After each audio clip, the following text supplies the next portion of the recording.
Hello guys, welcome back to my YouTube channel TechCyber. Before getting into the video, make sure that you subscribe my YouTube channel and press the bell icon. In this video, I will teach you how to create a password protected folder in your Windows. Without wasting any time, let's get started.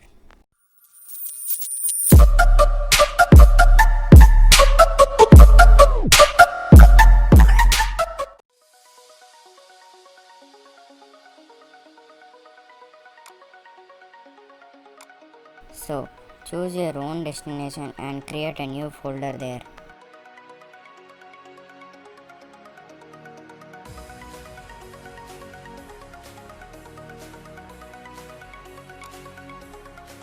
Copy the text document whose link I have given in the description box and paste it to the newly created folder.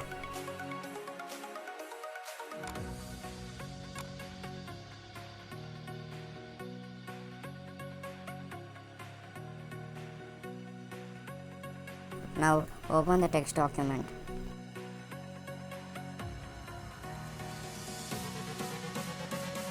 Down here you can see this line password goes here. Just select it and delete it. Now give your own password to it.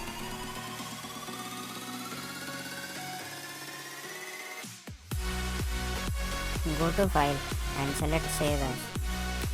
Rename the file name as locker.bat and make sure that you save it as all files.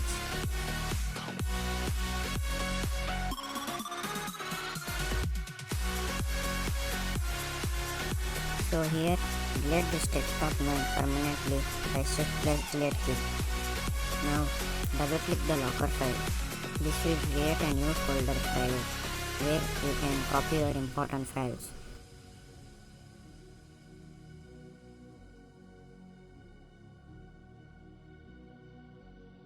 Once you copied files inside the private folder, double click the locker, press Y and hit enter.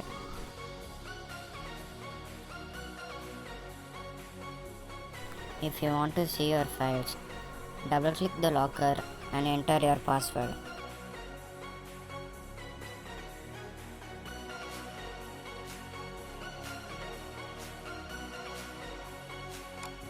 To lock those files once again, double click the locker, press the Y key and hit enter. After this, if you want to hide this folder, right click on the folder and go to properties. Here tick hidden, give apply and click on OK. That's all guys, thanks for watching my video. If this video was useful, hit a like, subscribe my channel and share it to your all friends.